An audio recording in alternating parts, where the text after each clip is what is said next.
नमस्कार साथियों, हमारे YouTube चैनल में आपका स्वागत है। हम आपके लिए हिंदी व्याकरण में अब तक संज्ञा और सर्वनाम शब्दों की विस्तृत जानकारी हमारे द्वारा दी जा चुकी है, जो कि आप हमारे YouTube चैनल पर जाकर देख सकते हो। आज हम बात कर रहे हैं विशेषण की। व्याकरण में लिंग एक महत्वपूर्ण अवधारणा है जो हमें स्त्री और पुरुष का बोध करवाते हैं। इसी अवधारणा के साथ में यदि हम देखें तो दूसरी अवधारणा जो है वो है विशेषण, जो हमें संज्ञा या सर्वनाम शब्दों की विशेषता का ज्ञान करवाती है, या यूं कहे कि हमें संज्ञा या सर्वनाम शब्दों की विशेषता का पता चलता है। विशेषण हमें शब्दों के गुण, स्थिति, आकार आदि को व्यक्त करने में मदद करती है। विशेषण के जरिए हम शब्दों को या यूं कहे कि वाक्यों को स्पष्ट और संपूर्ण बना सकते हैं। यह भाषा में संचार का एक बहुत महत्वपूर्ण अवधारणा है।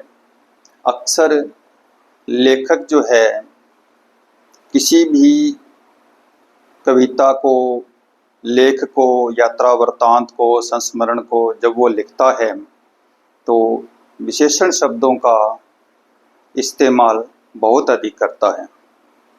विशेषण शब्दों का इस्तेमाल करने से जो उनके वाक्य है या उनका जो लेख है वो बहुत ही प्रभावपूर्ण, प्रभावशाली और अच्छा बनता है, जिससे पढ़ने वाला उसको बड़े ही रोमांच और आनंद के साथ में पढ़ता है। तो आइए हम बात करते हैं अब विशेषण के बारे में। आप देख रहे हैं कि मेरे पीछे बोर्ड पर विशेषण मैंने लिखा है और उसके कुछ उदाहरण लिखे हैं। तो उदाहरणों में हम देखते हैं, पहला है, उषा ने सुंदर फ्रॉक पहनी है। पिताजी ने 4 दर्जन केले लाए हैं। लाल सेब मीठे होते हैं। थोड़ा दूध पी लो। ये हमारे सामने वाक्य दे रखे हैं। यदि इन वाक्य में हम देखें तो उषा एक संज्ञा है, किसी व्यक्ति का नाम। उसने क्या पहन रखी है? फ्रॉक। पहनना ये क्रिया है, और फ्रॉक का जो भाव है वो है सुंदर। तो ये सुंदर जो है ये इस शब्द में विशेषण है। ये उस फ्रॉक की विशेषता प्रकट कर रही है। अब सुंदर कैसे है, उसका रंग लाल है या वैसे सुंदर है उसका पता नहीं है, लेकिन ये सुंदर है। पिताजी 4 दर्जन केले लाए। जो ये 4 दर्जन लिखा हुआ है ये इसमें वाक्य में विशेषण है। लाल सेब मीठे होते हैं। अब लाल जो है वो एक रंग का नाम है। मैंने आपको ये सर्व संज्ञा में बताया था कि रंगों के नाम को विशेषण में शामिल किया जाता है, न कि संज्ञा में।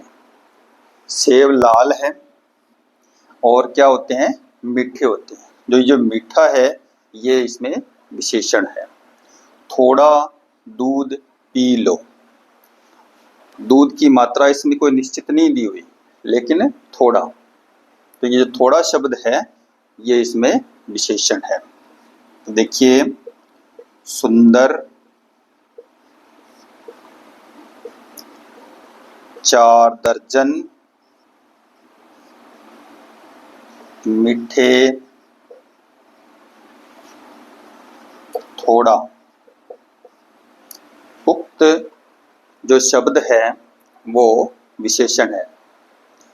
आइए अब हम विशेषण की परिभाषा और उनके भेदों के बारे में जानकारी लेते हैं। तो साथियों, हम देखें विशेषण की परिभाषा। मैंने यहाँ पर विशेषण की 2 परिभाषाएं लिखी है।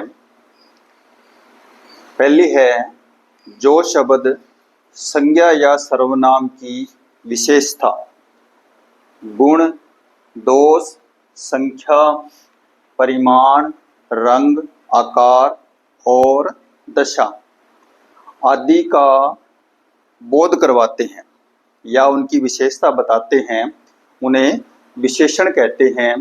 अब जैसे इसको उदाहरण देखें, सुंदर, नाटा, अच्छा, हल्का, चतुर, लाल, पीला, चार, थोड़ा, कुछ, चौड़ा आदि। एक दूसरी परिभाषा मैंने यहाँ लिखी है।